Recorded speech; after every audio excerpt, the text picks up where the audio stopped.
Thank you, Mr. Vandenberg. Appreciate that. You know, it's a reminder that in all of what we're doing, these partnerships, whether it's with our national labs, whether it's with our universities, whether it's with the private sector, how we bring everybody together. This is really key. We've got a lot of great ideas. We've got opportunities for proving grounds, whether it's in Alaska, whether it's in North Carolina with your microgrids, or West Virginia, all over the country. We've got these opportunities, but how we bring them all together is part of the challenge. And you point out we've got some policy barriers, some regulatory barriers where we're our own worst enemy there. We need clearer direction.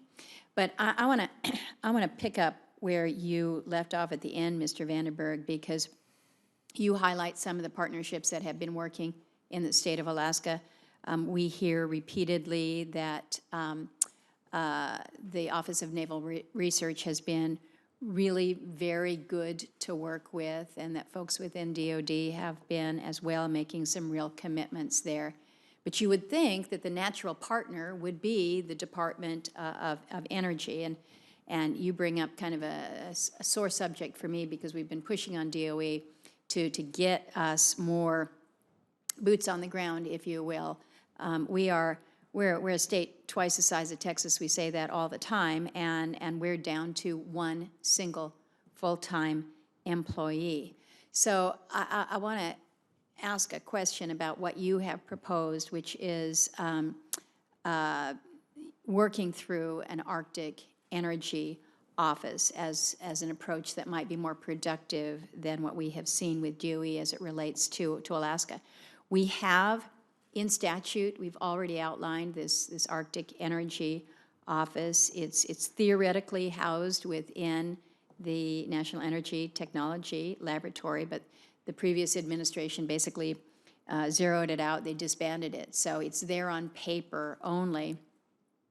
So I guess I'll start with you, Dr. Anderson. Are you willing to look into supporting these changes that Mr. Vandenberg is talking about, to allow us to both expand and make better use of this office? Is this something that you think is a I would absolutely support looking into it.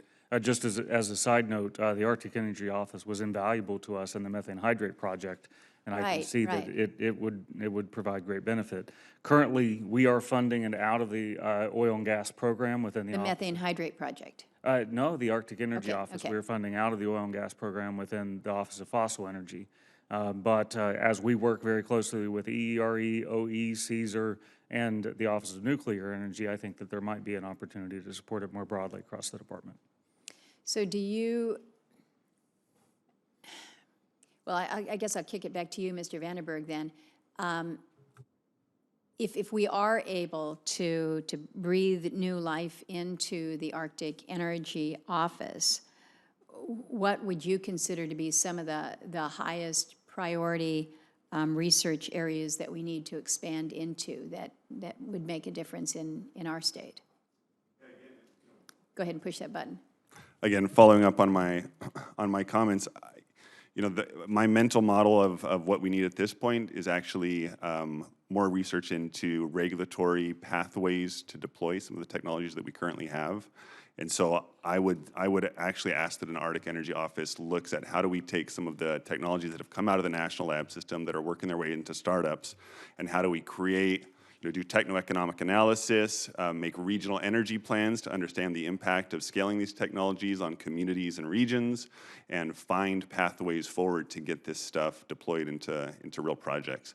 There are also technologies that the national labs, universities, and military are doing current R&D on, which we continue to need to invest in those areas. Things like grid integration, carbon capture and sequestration, seasonal storage. There's an entire area around cybersecurity for distributed grids, and communications in areas where there's low broadband. These are all areas, specific technology areas, where we just need to continue to develop the most cutting-edge competitive technologies out there. But again, a focus on getting what we have that's sitting on the shelf into projects and working with DOE on that. the folks that are in Alaska, they've been successful partners, incredibly helpful to us already. We just need more of it, and if we get some additional assistance there, I think we'll see more deployment and more projects being built in Alaska. Well, and this is something that I would like to figure out how we can be working together to really make use of some of these proposals that we have either gained good benefit from historically. I mean, Dr. Anderson, you point out that there was a time when the Arctic Energy Office was really doing some big things. I mean, the methane hydrates we've been working on with Japan, as you point out, for years and made great strides. So I'm not really interested in creating things within statute that don't do us any good. If they're not doing any good, let's restructure them, let's reformat them, let's make them purpose-built. And given that each and every one of you, whether you're West Virginia or North Carolina or Alaska, are pointing to the realities that we're seeing with a changing climate, what that means to us, knowing how critical the Arctic is to what we're seeing not only around the country but around the world, and better understanding that we are that ideal place for so much of the pilot, of the innovation that's going on. Let's test it up there. Let's try to understand better. So I'd like a commitment to work on how we can really put good value to these offices and allow them to be what we had hoped that they would be when we initially created them. I want to go a little bit more again into the partnerships, because I really do believe that what we've seen, for instance, using Alaska as my model when I was out in Cordova, to see the folks from the national labs out there working with literally the linemen on the ground there at Cordova Electric, working with folks from the universities, everybody, and then of course the private sector as well, how they all came together in really a very unified structure that just worked. Maybe it was the personalities, maybe it was the leadership. I give Clay Copeland, the mayor there, a lot of credit for that. But whatever it is, it didn't happen with just one entity. It didn't just happen with the national lab kind of airdropping in and saying this would be a great place for this energy storage project. So how we do more with the partnering, I think, is really very, very important. As you mentioned, Mr. Vandenberg, our state is looking at some very, very difficult budget issues, some ones that are particularly troublesome when it comes to our university system. Right now, our university is looking, the system itself is looking at a 41% reduction in its overall funding. Unprecedented, unprecedented. Losing the bond rating, professors are looking to leave, students are not getting, their scholarships are threatened. It's a very, very precarious situation for us right now. I have a level of confidence that our legislature is going to work this through, and we're not going to be seeing this, but in the meantime, it causes me great concern because we've been doing phenomenal research when it comes to the Arctic space. We've been doing phenomenal research when it comes to the energy innovation. And so I throw this out not only to you, Mr. Vandenberg, but to Dr. Anderson, Dr. Deskins, and Dr. Hart here.